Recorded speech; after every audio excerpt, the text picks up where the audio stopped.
J'ai un peu de bruit et tout, mais je vais essayer de parler assez fort. N'hésitez pas à me dire si vous entendez pas. Je sais pas. Et je vais rester assis parce qu'il y a le micro. En fait, c'est le micro de mon PC qui enregistre pour les personnes qui sont à distance. Voilà. Bonjour, bienvenue. Merci d'être venu à cette conférence déjà.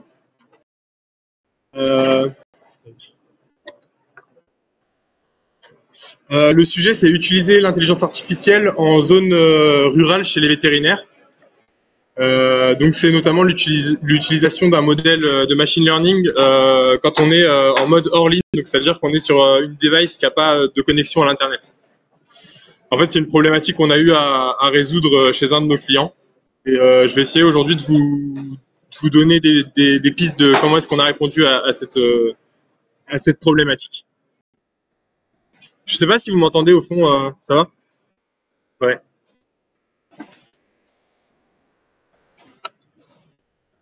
Je ne suis pas Jean-Baptiste parce que hier soir on a appris que malheureusement il ne peut pas être présent aujourd'hui à cause d'une raison personnelle. Donc en fait, je vais me présenter. Je suis Adel Jawen, donc je suis data scientist chez CrossData et j'ai travaillé aussi sur ces technos qu'on a mis en place pour répondre à ce besoin d'utilisation de modèles de machine learning en mode hors ligne chez notre client. Voilà. Je vais essayer de faire au mieux et de répondre au mieux à vos questions. Si vous en avez, n'hésitez pas. Voilà.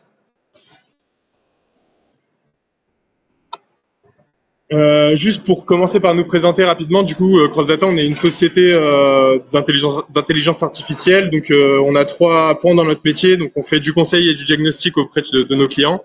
Et ensuite, on les accompagne sur la mise en place d'algorithmes sur mesure. Et on fait aussi de la formation en machine learning, en Python, et aussi en business analytics. Voilà. On est 11 personnes. On est basé à Angers, Paris et La Roche-sur-Yon. Il y a 2 docteurs dans l'équipe nos buts pour nos clients, c'est d'améliorer leur performance, de concevoir et d'industrialiser l'intelligence artificielle. Et aussi, on essaie toujours d'être assez pragmatique dans les solutions qu'on propose, donc de proposer la solution qui va le plus rapidement répondre aux besoins de nos clients. On intervient sur différents secteurs de performance. Ça va du marketing vente à tout ce qui est technologie de langage naturel, chatbot, etc. En passant par la vision par ordinateur, etc. Je vais essayer de passer assez rapidement pour arriver sur le sujet. Si vous avez des questions, n'hésitez pas quand même. On travaille avec différents types d'entreprises. Ça va des grands groupes comme Enedis à des petites structures, des PME et des startups dans différents domaines.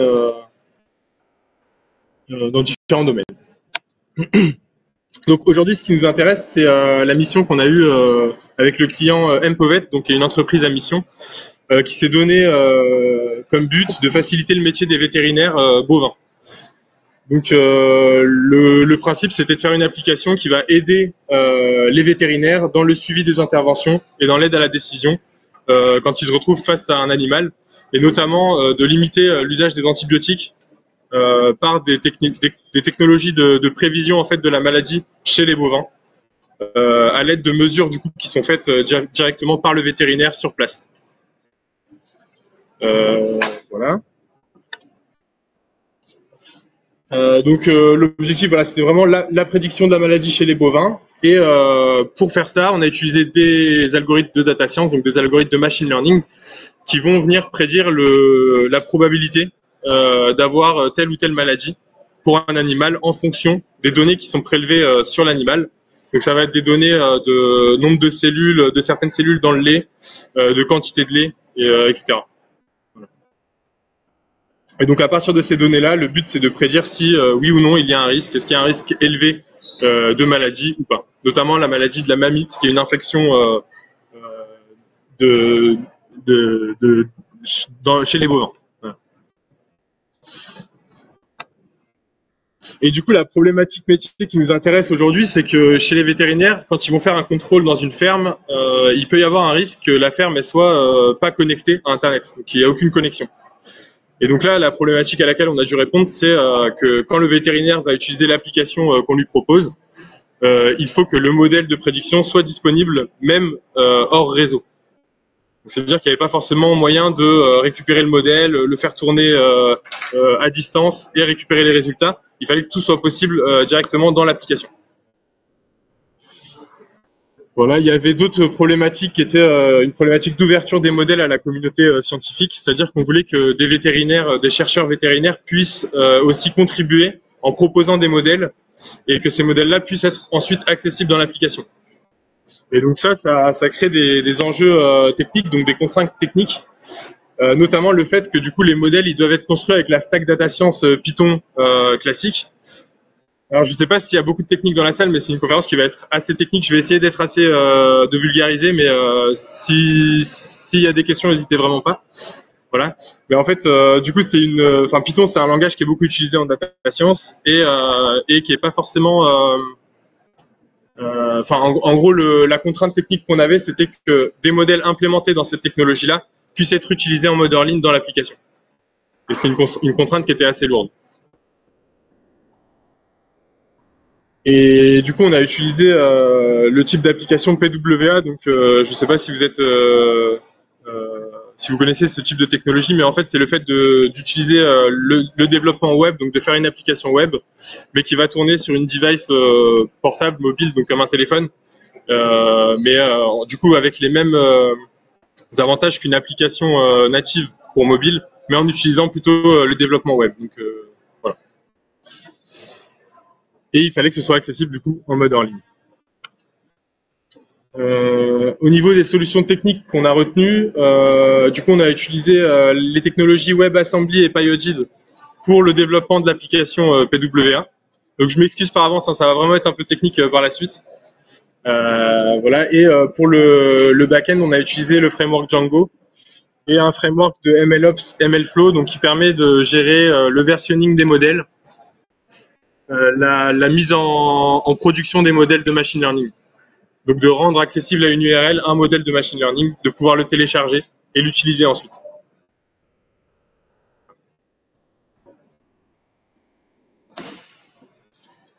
Juste pour présenter rapidement PyOdid, parce que c'est un peu ce qui nous a permis de répondre à la problématique. Du coup, le WebAssembly, c'est une sorte de langage qui permet de faire tourner des langages haut niveau, mais directement dans le navigateur Internet.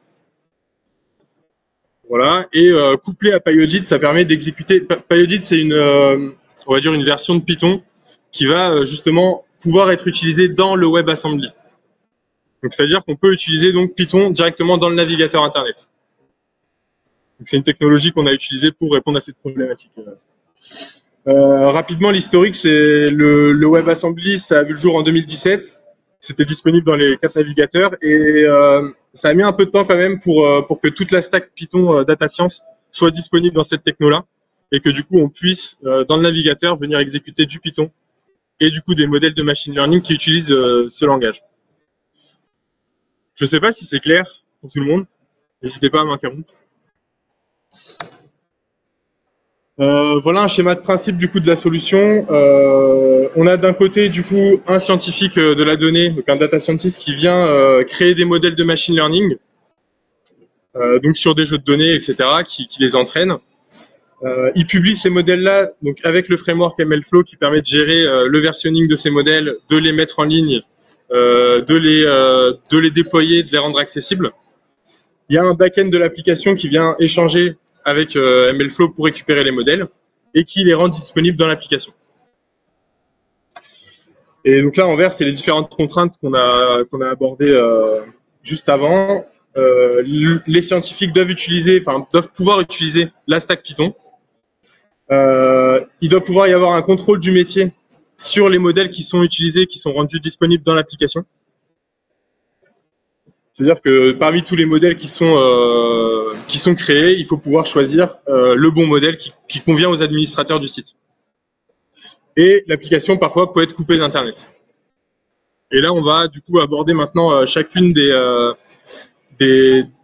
chacun des différents blocs, donc à la fois la PWA, le contrôle métier et l'utilisation de la stack Python. Alors, je m'excuse par avance, ça va vraiment être un peu technique là. Il va y avoir une formule même de maths un peu compliquée. Et après, un peu de code. Et ça va être du code assez... ça va être une sorte de pseudo-code, en fait, juste pour vous montrer les principes de base, qu'est-ce qui est fait à quel endroit. Ça, c'est la formule très compliquée. Le principe de base, c'est d'essayer de prédire la maladie chez le bovin, donc c'est notre Y qui est ici. Pour ça, on utilise des données qui sont récoltées chez le vétérinaire, enfin, dans la ferme, par le vétérinaire. Ça, c'est notre X qui est ici. Et pour passer de données de contrôle laitier à une probabilité de maladie chez l'animal, on va utiliser une fonction f qui est ici notre modèle de machine learning. Ce modèle-là, il est composé à la fois du code du modèle, des paramètres du modèle. Donc une fois qu'un modèle est entraîné, on va avoir tout un tas de paramètres qui vont être stockés, qui vont pouvoir être sauvegardés, et du code Python qui permet d'utiliser ce modèle-là en inférence. Il y a ces trois blocs-là parce qu'en fait, c'est les trois choses qu'on va devoir récupérer dans l'application pour pouvoir faire tourner le modèle. Et donc c'est ces choses-là qu'on va devoir garder en cache dans l'application pour pouvoir utiliser le modèle sans connexion Internet. Ici, on n'a vraiment pas la possibilité d'utiliser le modèle sur un serveur distant et de renvoyer seulement les résultats.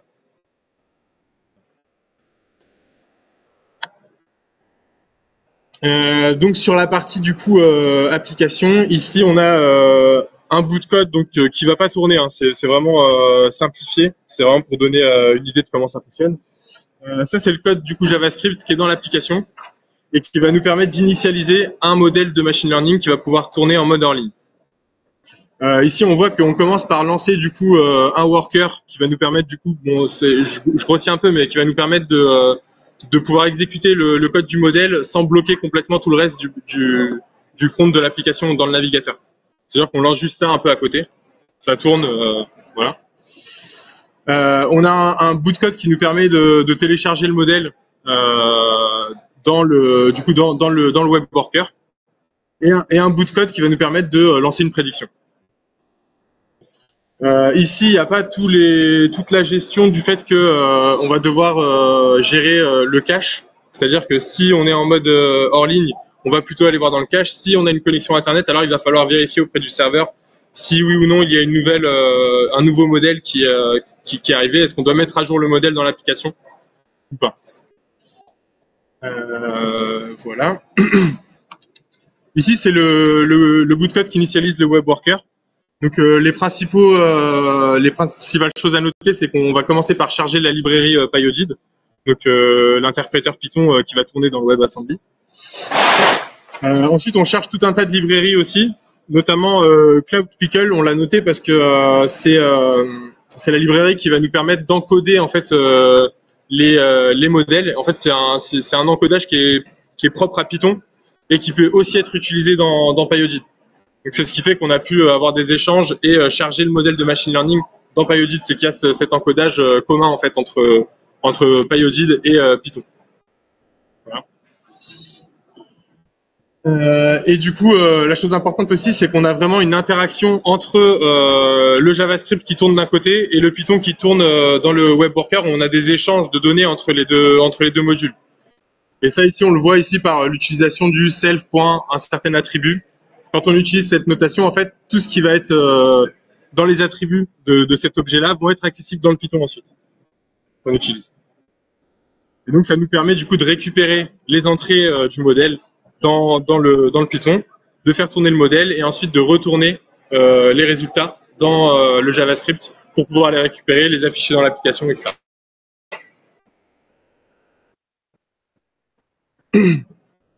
Avec quand même une petite traduction des types entre chacun des deux langages. Il y a des petites opérations quand même que je ne vais pas développer ici, mais qui sont nécessaires. Voilà, pour revenir sur le back-end, du coup, donc le principe général, c'est qu'on a l'application. Quand elle peut se connecter à Internet au lancement de l'application, elle va vérifier si oui ou non il y a un nouveau modèle, elle le récupère, elle le sérialise et elle le met en cache dans l'application. Dès qu'il y a une connexion Internet, on récupère les mises à jour et quand il n'y a plus de connexion, on utilise les modèles qu'on a en cache. Et ce qui est important aussi, c'est qu'on a vraiment un contrôle métier. Donc l'équipe d'administrateurs de l'application peut décider de quel modèle va être utilisé par l'application. Voilà. Côté back-end, donc là on utilise du Django. Le, pardon. Du coup, on crée un modèle qui va nous permettre de stocker nos modèles de machine learning et, et l'index qui va nous permettre de les récupérer dans MLflow. Donc là, on est vraiment dans le côté back-end de l'application. Le fait de stocker ces deux choses-là, ça va aussi permettre d'avoir dans l'administration du site la possibilité de choisir, comme on disait tout à l'heure, quel modèle va être accessible pour les utilisateurs. Et on a une méthode du coup qui nous permet de télécharger le modèle depuis MLflow et de le rendre accessible au bon format. Donc le fait d'encoder justement ce modèle-là pour qu'il puisse être lu dans le côté applicatif. Voilà.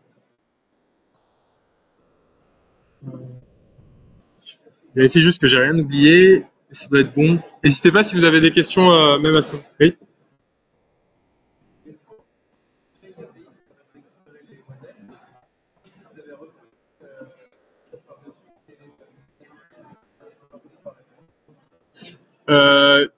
Vous parlez de la fonctionnalité qui permet de les faire tourner ou juste de les télécharger? Ah ouais, non, bah là en fait on utilise vraiment on a un load modèle vraiment, on utilise la fonctionnalité. C'est juste qu'on l'encode après. C'est juste ça la différence. Ah oui, le JavaScript directement. Ouais. Ça aurait pu. Si on a une chose, c'est que on rajoute quand même un bout de code ici. Enfin, on a un champ code qui permet de stocker en fait le code Python de prédiction du modèle parce que d'un modèle à l'autre, en fait, ça va pas forcément être les mêmes méthodes pour appeler le modèle. Et donc, on a quand même cette chose-là qu'on récupère en plus et qu'on rajoute en fait pour le récupérer dans le JavaScript. Je sais pas si ça répond à votre question.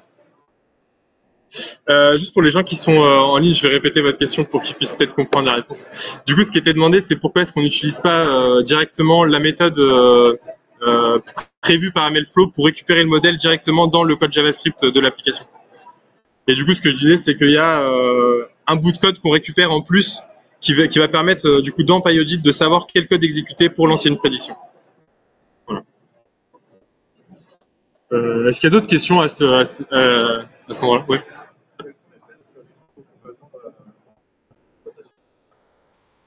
En termes de temps de calcul. Ok. Bah déjà, c'est un point qu'on va aborder ensuite, mais ça utilise des grosses quantités de mémoire quand même. Ça, c'est un peu un frein qu'on a dû lever en limitant notamment toutes les librairies qui étaient importées par défaut par PyAudit. Donc, on a dû venir limiter le nombre de librairies qui étaient importées, parce que sinon, ça pouvait vraiment faire, enfin, rendre l'application inutilisable dans le navigateur, surtout si c'est sur des petites devices. Après, au niveau des performances, on n'est pas sur des modèles ici très lourds, donc on n'a pas eu ce souci. Ça tournait assez instantanément. On n'a pas fait le test avec des gros modèles de deep learning comme ça. Donc je ne saurais pas vous répondre pour des gros modèles, mais en tout cas pour des modèles type régresseur, arbre de décision, c'est assez rapide directement dans le navigateur. Enfin, ça tourne bien, quoi. Ouais.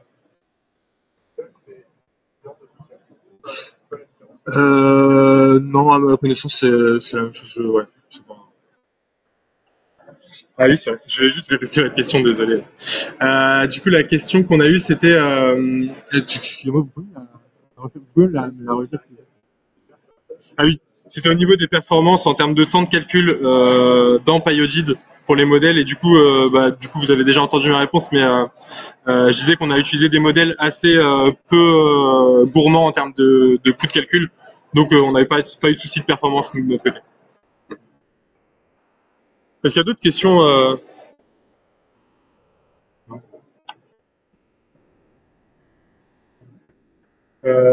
du coup, là, c'est juste pour montrer qu'avec cette techno-là, on a eu, enfin, en fait, ça rend possible le fait de publier des modèles pour des personnes, enfin, pour des personnes qui sont pas forcément des développeurs, mais qui ont l'habitude de créer des modèles de machine learning avec la stack Python, quoi. Donc, ça évite d'avoir utilisé une techno spécifique, par exemple, directement en JavaScript pour pouvoir utiliser les modèles. On peut utiliser Python, quoi.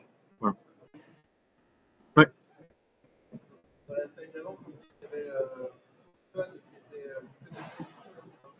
Ouais.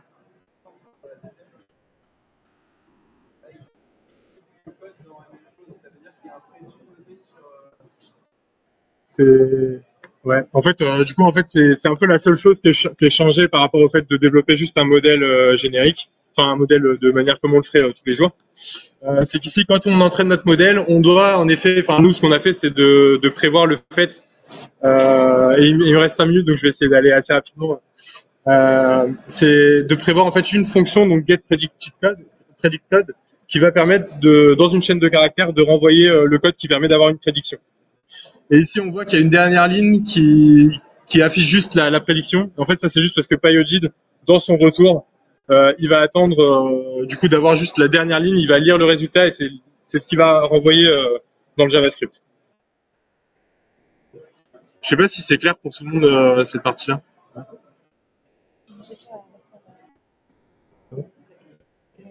Ah oui, c'est vrai. J'ai encore oublié de répéter la question. Alors, en fait, la question c'était que dans le ici on disait que le scientifique n'avait pas à changer ses habitudes de travail pour publier un modèle. En fait, c'est pas tout à fait vrai. Parce qu'on lui demande quand même d'avoir une méthode qui va renvoyer en chaîne de caractères le code de prédiction du modèle, donc le code Python, qui va être exécuté du coup dans le navigateur pour faire une prédiction au moment d'inférence.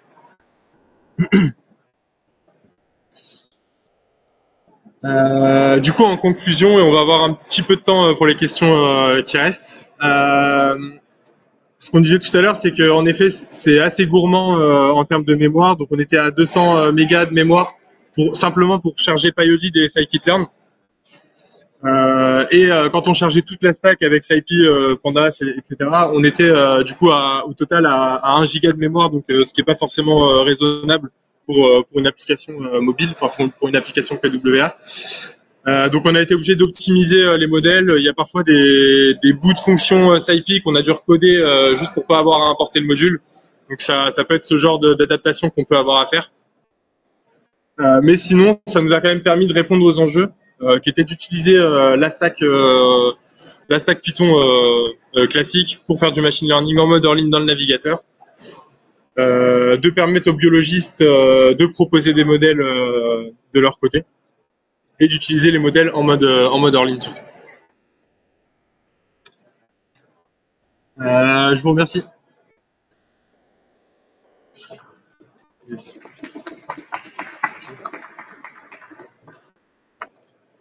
Et je sais pas s'il y a d'autres questions. On a encore quelques minutes.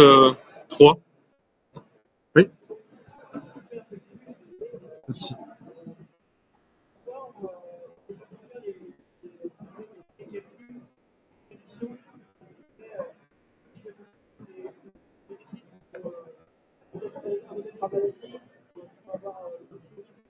Ouais.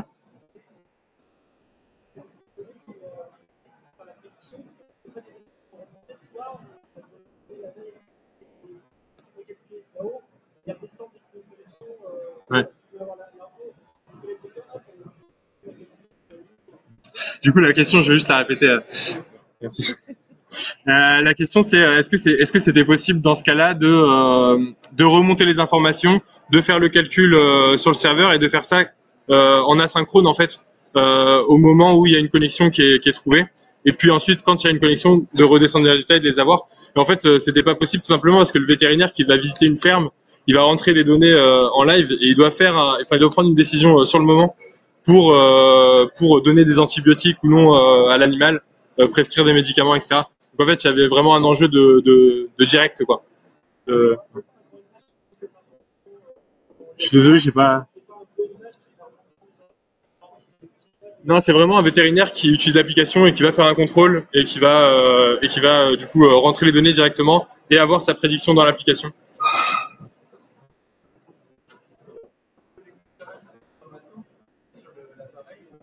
Oui, oui, si. Bah en fait, elles sont. J'ai même plus souvenir de si exactement on les collecte. Mais je pense que les prédictions doivent être je sais plus. J'avoue que c'est pas moi qui me suis occupé de cette partie-là. Mais j'imagine, oui. Je pense qu'une fois qu'il y a une connexion, les prédictions remontent et je sais plus. Je... Parce que ça nécessiterait de les garder en cache quand même, mais je suis pas sûr qu'on fasse ça. Je sais plus.